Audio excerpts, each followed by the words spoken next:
Con la llegada de los griegos en el siglo VIII a.C., Sicilia entra en la gran historia.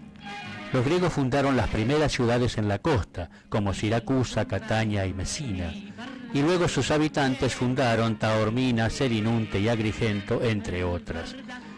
Luego de diversas dominaciones, cartagineses, romanos, sarracenos, y de dinastías como los Altavilla, los Hohenstaufen, los Anjou, los Aragón, finalmente la guerra de 1860-61 concluyó con la anexión de Sicilia al Reino de Italia.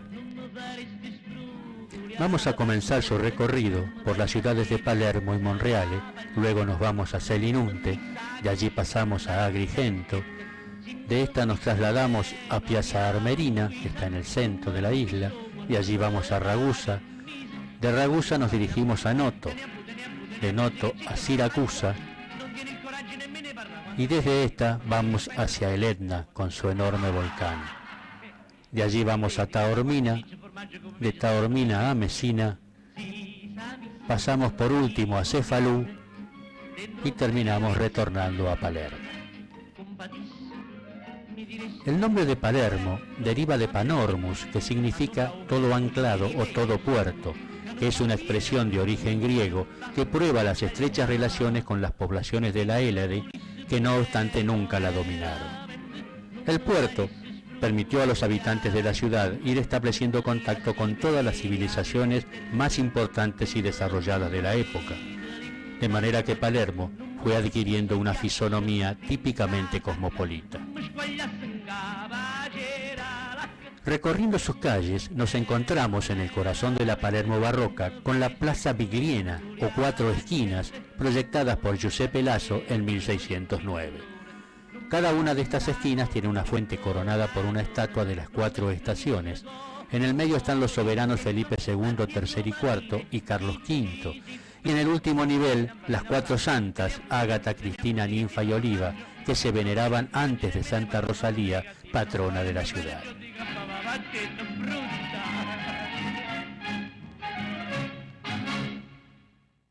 A la izquierda esta pequeña iglesia con las cúpulas rojas, muy bonita. San Cataldo se llama. Y detrás hay otra preciosa que se llama Martorana. Bien cuidado porque pertenece a la provincia de Palermo, o sea, es sede de unas oficinas de la provincia de Palermo. A la izquierda hay otro, más arriba, este es otro palacio que perteneció a una familia de nobles. Esta es la entrada al Palacio Real Normando, convertido en tal por Ruggiero II en 1130 sobre el castillo árabe del siglo IX, dentro del cual está la capilla palatina fundada por el mismo Ruggiero. Estamos en el patio Maqueda, que lleva el nombre del virrey que lo hizo añadir al palacio y tiene un triple orden de arcos superpuestos en sus tres niveles. La capilla palatina, que estaba destinada a albergar los oficios reservados de la familia reinante, se iniciaron en 1130 y se terminaron en 1143, año de su consagración, y fue dedicada a San Pedro. Previo a la entrada de la capilla se encuentra una placa escrita en tres idiomas, latín, griego y árabe, y dice que en el 1142, cuando reinaba Ruggiero, alguien inventó un reloj hidráulico, hecho que significó de gran importancia para la época.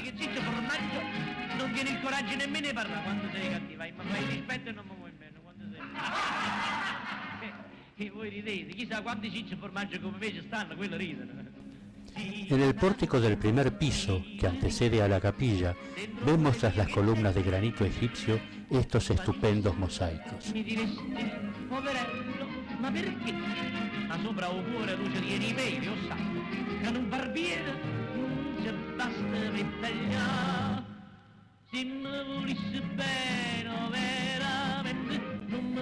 Este es el símbolo de Palermo, el hombre coronado y el águila.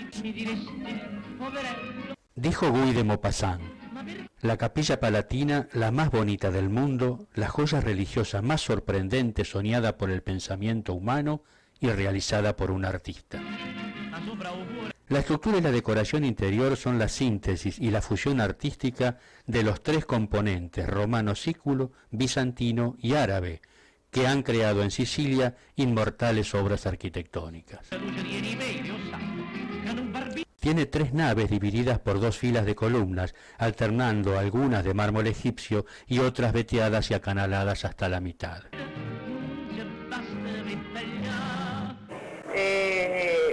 De los musulmanes se ve la influencia también en la decoración de abajo.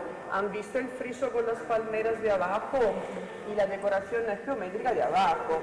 Luego los bizantinos fueron los que pegaron las testelas, pero el rey comitente era un rey católico. Rogelio era un católico, él hablaba el latín, o sea que es interesante pensar que en esta capilla trabajaron personas que hablaban el latín, otras el griego y otras el árabe, cada uno que tenía su culto, el musulmán, el ortodoxo y el católico. Todas las escenas que ustedes ven en esta capilla, en cualquier parte de la capilla, son mosaicos, aquí no hay ningún fresco, y son escenas bíblicas, Antiguo y Nuevo Testamento. El Antiguo Testamento está concentrado en la nave mayor, donde estamos. Lleva una punta de olivo, los animales que están bajando, la embriaguez de Noé, sigue la construcción de la Torre de Babel y al lado empieza la historia de Abraham. La historia de Abraham sigue arriba de nosotros. El altar y la jofaina absidial presidida por la imagen de Cristo. La cúpula es muy bonita. En la cúpula está el busto de Dios rodeado por ángeles y arcángeles. La imponente imagen del Cristo. Más abajo está el tambor, la parte cuadrada que sostiene la cúpula, y en el tambor tenemos los profetas, los que llevan el rollo de pergamino abierto. Aquí los podemos apreciar en la magnífica cúpula. Y en los nichos están los evangelistas representados en el momento de escribir el Evangelio. El sentido sería el de la encarnación del Verbo de Dios que envió aquí al Hijo. Abajo está la Anunciación, viene el arcángel Gabriel y la Virgen. Luego en el ábside el Cristo llamado Pantocrátor, o sea el Todopoderoso. Este mismo Cristo lo vamos a ver en Cefalú y lo van en Monreal. Siempre una mano bendiciente, un libro abierto en la otra mano con una frase de San Juan escrita en griego y latín.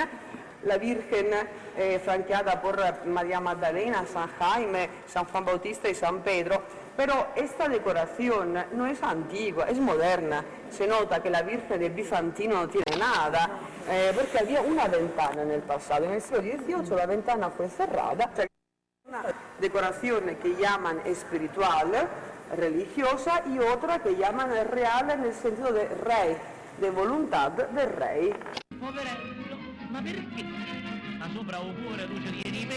La majestuosa contrafachada que se distingue por el gran mosaico del Cristo acompañado por San Pedro y San Pablo. Estas son imágenes que subrayan la belleza de la serie de mosaicos de las paredes de las naves laterales, iluminadas por ventanas espléndidamente decoradas. Y arriba ventanas para iluminar la nave central. La iglesia de San Juan de los Eremitas, con las inconfundibles cúpulas rojas de estilo claramente oriental. Porque visto que estos monumentos son del siglo XII, o sea, sería el siglo del románico, pero en Sicilia se habla poco de románico. La mayoría de los estudiosos hablan de árabe normando, como esta iglesia, la Capilla Palatina, las que visitaremos después, la otra que hemos visto en el centro siempre con las cúpulas rojas. Se dice que son iglesias que pertenecen a este itinerario árabe normando.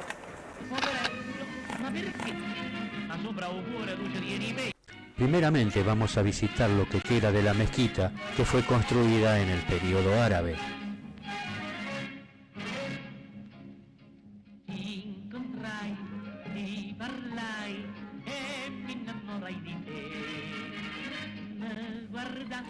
Esta sala poco a poco fue convertida en un cementerio, igual que el patio que la precede.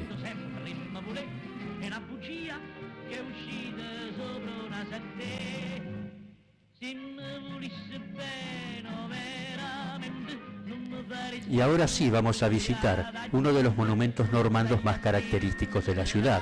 Fue construido en 1136 por voluntad de Ruggiero II, donde estaba la mezquita. San Juan de los Eremitas, bueno, ermitaños. Esta es una iglesia sencilla, así, no se presenta así porque quitaron los mosaicos, la hicieron así como la vemos. Pero cuando quitaron la decoración barroca, ¿se acuerda cuando decía que no tenía barroco? La iglesia fue decorada. Cuando en el siglo XIX quitaron la decoración barroca porque querían descubrir otra vez la iglesia normanda, ellos quitaron todo lo que encontraron, se pararon cuando encontraron los ladrillos.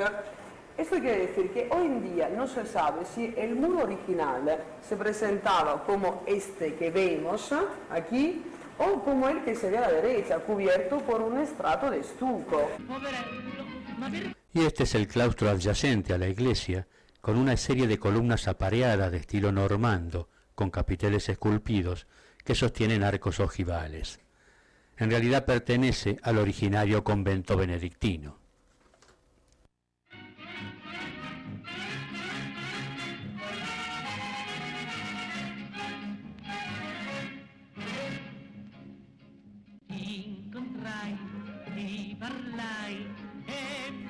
La catedral fue fundada en 1184 por el obispo Gualterio o Familio, sobre una antigua basílica del 603. Los árabes la convirtieron luego en mezquita y fue devuelta al culto cristiano por los reyes normandos.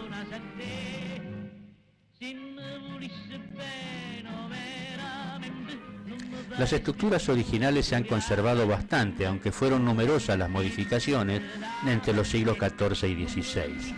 Aquí fueron coronados los reyes normandos y suevos y reposan sus restos en las tumbas imperiales. Esta es la puerta meridional de la catedral y el pórtico que la antecede es un ejemplo gótico flamígero catalán que fue construido en 1430 por Antonio Gámbara. La zona del ábside es la que mejor ha conservado la vieja estructura normanda. Ingresamos y vemos que el interior de la catedral, que fue transformado durante los años 1781 y 1801, siguió la inspiración neoclásica.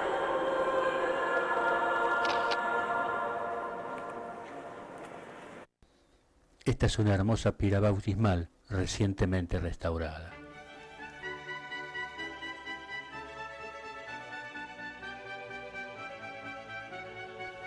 Capilla de Santa Rosalía, donde se conservan los huesos de la patrona de la ciudad.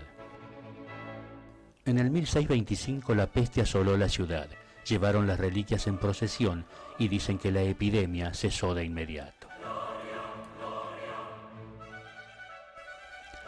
Cerca de Palermo, en las laderas del Monte Caputo y sobre una pequeña colina, desde donde se puede divisar la belleza de la Conca d'Oro, surge la población de Monreale, cuyo nombre aún recuerda que estos lugares pertenecieron al patrimonio personal de los soberanos de Sicilia.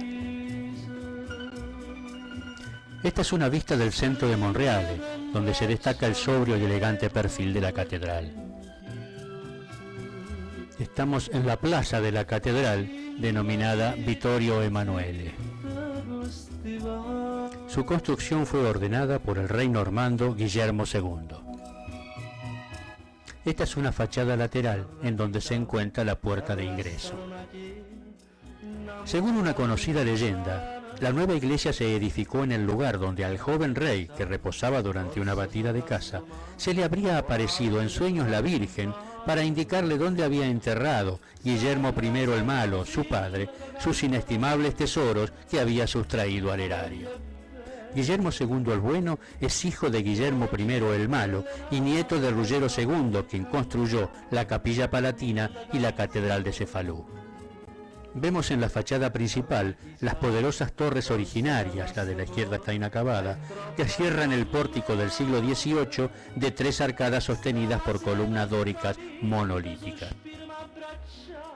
Ingresamos y lo primero que apreciamos, el elaborado techo de madera, que aunque totalmente renovado tras el desastroso incendio de 1811, mantiene una decoración polícroma y geométrica perfectamente atribuible a la tendencia ornamental típica del estilo árabe. Está dividida en 3 naves de 18 columnas con magníficos capiteles, con volutas sobre los capiteles, que fue una transformación bizantina del ábaco griego, cubiertas de mosaicos clipios de divinidades paganas, hojas de acanto y cornucopias llenas de fruta. Las columnas sostienen arcos ojivales de estilo árabe y todas las paredes de la nave central, el transepto, los ábsides están cubiertas de mosaicos de fondo dorado que cubren una superficie de 6.340 metros cuadrados. Las columnas son todas diferentes, ya que no fueron esculpidas para la iglesia, sino que fueron saqueadas de los templos paganos.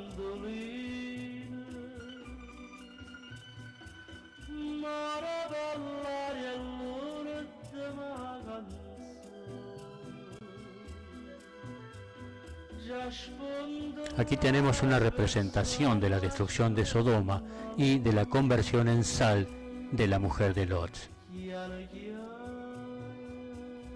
Hay que tener presente que los creyentes no podían aprender la Biblia leyéndola, por lo que la decoración cumplía ese fin con escenas del Antiguo y del Nuevo Testamento. Y fue realizada con mosaicos, obras de artesanos de escuela bizantina y veneciana, realizadas a fines de los siglos XII y XIII. La majestuosa jofaina del ábside central, con la enorme figura del Cristo Pantocrator.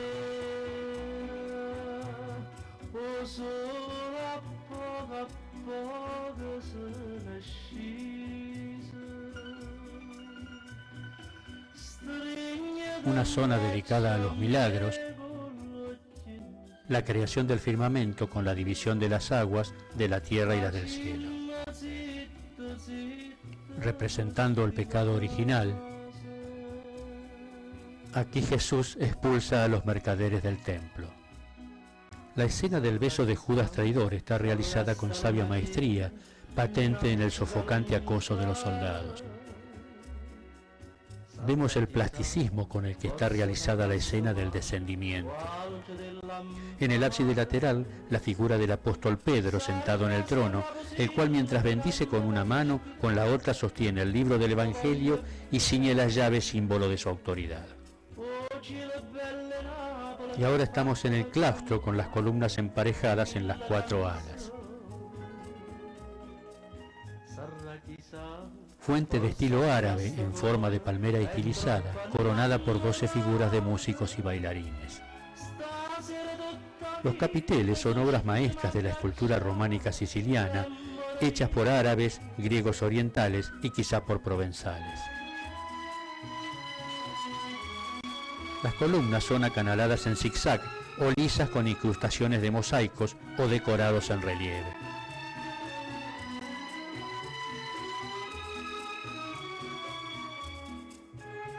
Los 3 ábsides de la Catedral de Monreale, con arcos ciegos entrelazados, revelan en los motivos arquitectónicos y decorativos la participación de artesanos árabes en su construcción. El apretado tejido urbano parece proteger la catedral. Desde este mirador, en el Monte Caputo y a 310 metros de altura, se puede apreciar la ciudad de Palermo y la belleza de la Conca d'Oro. Y nuevamente en Palermo estamos en el arco de la ciudad. Debido al piquete formado por una huelga de camioneros, tuvimos que regresar a pie hasta el hotel.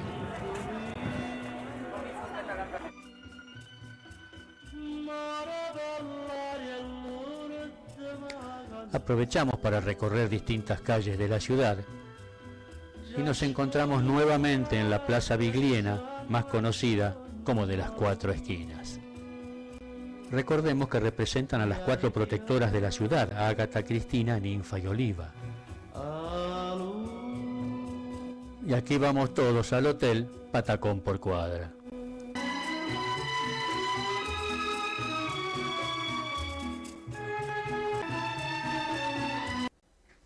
En la meseta frente a las costas africanas y en las dulces colinas de los alrededores se extienden las colosales ruinas de la antigua ciudad griega de Selinonte, uno de los lugares arqueológicos más importantes, y no el más, del Mediterráneo, como gran exponente de la evolución arquitectónica del arte dórico en los templos de Sicilia. Vamos entonces a iniciar nuestro viaje desde Palermo a Selinonte.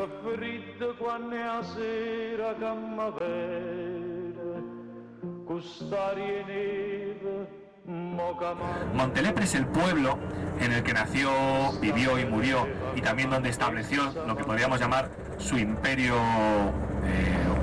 su reino, el famosísimo bandido Salvatore Giuliano, ¿no? Todo el mundo oye hablar de Salvatore Giuliano, pues vivía a través de estas montañas y esta era la zona que él controlaba.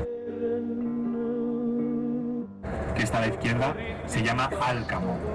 De Alcamo procede, además de toda la gente que llegó ayer y hoy y bloqueó la ciudad, o mucha de esa gente, es el mejor vino blanco de toda Sicilia, es siempre el vino blanco de Alcamo. Y ya en la Acrópolis al fondo tenemos el templo de Hera, el majestuoso e importante cúmulo de ruinas de varios templos, los restos de las poderosas murallas y de las fortalezas, el trazado urbano de los barrios, las necrópolis, nos ofrecen una visión única e irrepetible en la isla de una ciudad griega del siglo V a.C., sea en la articulación urbanística que en la concepción artística y estructural de los templos y en las variaciones de estilos producidas a lo largo de los siglos.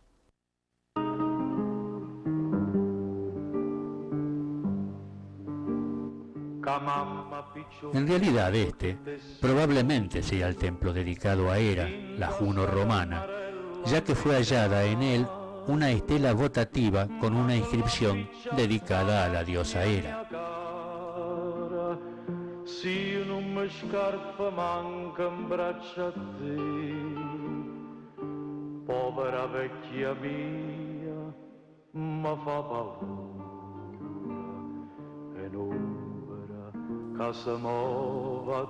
Es una completa y magnífica expresión del orden dórico.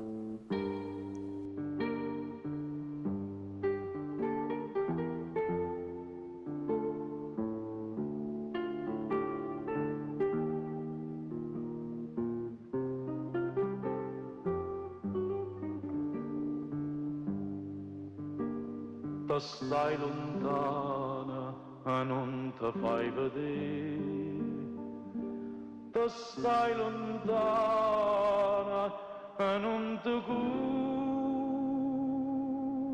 me.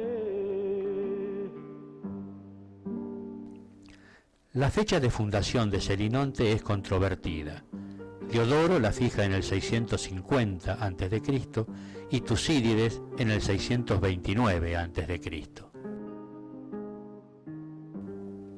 El nombre que los fundadores dieron a la nueva ciudad deriva probablemente del río que marcaba a occidente los límites de la ciudad, el Selinón, o, como otros suponen, del apio silvestre, el perejil, que todavía hoy crece abundante y espontáneamente y cuyas hojas están reproducidas en las primeras monedas de la ceca de Selinonte. El primer núcleo urbano de la fundación se encuentra en la amplia explanada que cae a pico sobre el mar unos 50 metros. Esta era la zona de la Acrópolis, donde se conservan los templos, a cuyas espaldas, hacia el norte, se extendían los barrios residenciales.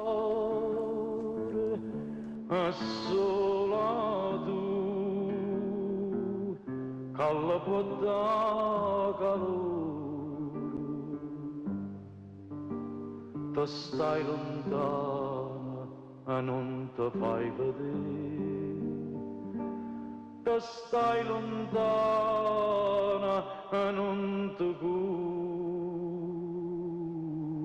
me.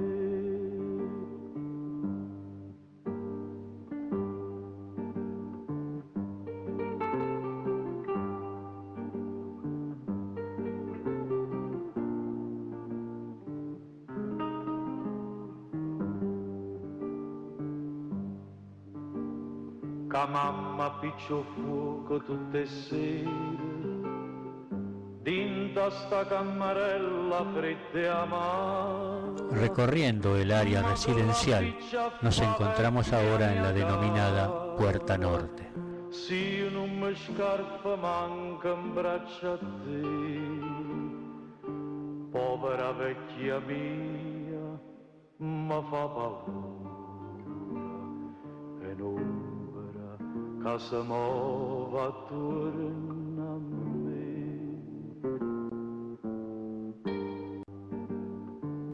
y a la hora de comer lo hacemos en un típico restaurante a orillas del Mediterráneo.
Y nunca falta la interpretación y el baile de un tango.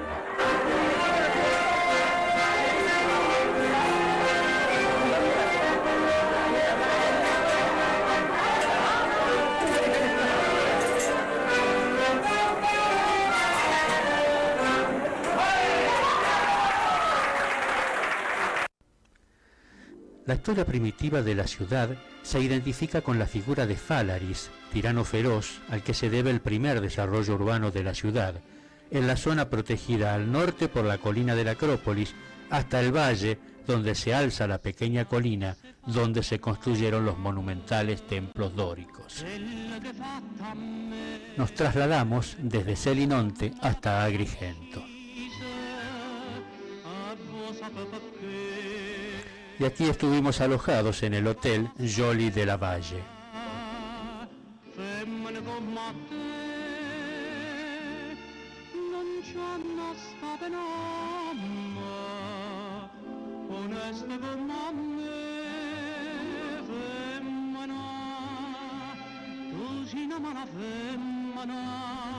Este es el templo de Juno del 470 a.C., es de estilo dórico, aunque debido a las volutas de los capiteles también es jónico, y corintio por las hojas de acanto esculpidas.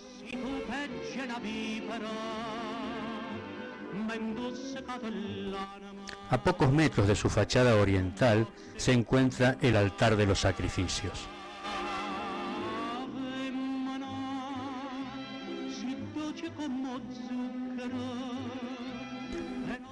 A lo largo del camino que lleva del templo de Juno al templo de la Concordia y alrededor de este último, se aprecia un gran número de sepulcros en forma de arco excavados en los muros de la antigua ciudad.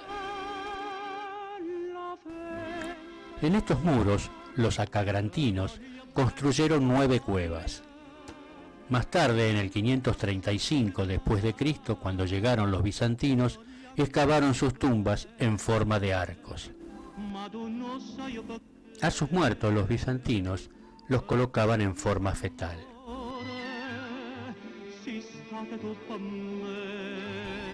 Más adelante, cuando llegaron los piratas sarracenos, destruyeron todo.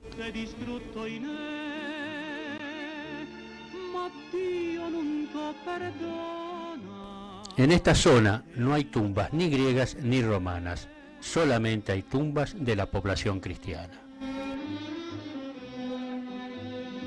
Y llegamos al Templo de la Concordia. Sencillo en sus líneas perfectas, majestuoso en su forma serena y elegante, hermoso en su particular y armoniosa belleza, así es el Templo de la Concordia. Es un templo dórico del 450 a.C., posiblemente tenía decorados de esculturas bajorrelieves y 2 escaleras de caracol que los griegos usaban para el mantenimiento del tejado. Se trata de tumbas del IV siglo después de Cristo, y algunas son pequeñas porque la mortalidad de los niños era muy elevada. Y las tumbas continúan aquí en este jardín, pero no se puede visitar. Ahí la fosa, la tumba común, donde ponía todos los restos.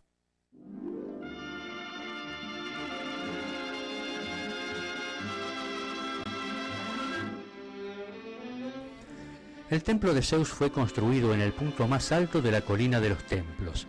Es el más antiguo, del 520 a.C. Es dórico arcaico y sus medidas son similares a las del Partenón de Atenas. En el 406 a.C. fue incendiado por los cartagineses y luego fue restaurado por los romanos. Acostada en el suelo tenemos una de estas estatuas gigantes utilizadas como columnas. Además de estructurales, tenían funciones estéticas y alegóricas. Y llegamos al templo hoy llamado de las tres columnas. Según el estudio de antiguos arqueólogos, el templo pertenecía a los primeros hombres de la mitología clásica, Cástor y Polo. Según el mito primitivo de los griegos de Esparta, estos habían nacido del huevo que Leda había concebido de Zeus convertido en cisne. Pero en 1930, otro arqueólogo establece que pertenecía a las edades tónicas, es decir, divinidades de la tierra, Persépoli, divinidad de la fertilidad de la tierra, y Dionisios, dios del vino y de la fertilidad humana.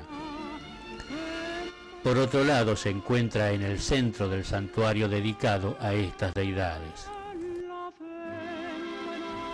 Pero la población de Agrigento no lo llama templo de Cástor y Polo, ni de Persépolis y Dionisios, sino el templo de las tres columnas, ya que si bien son 4, desde la ciudad solamente se ven 3. Vamos a hacer una recorrida nocturna por el Valle de los Templos.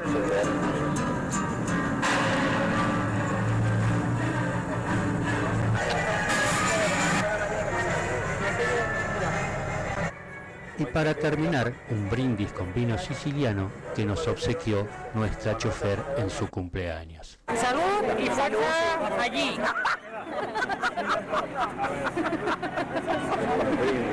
El Carut y vale tomado, por favor, para tener un recuerdo.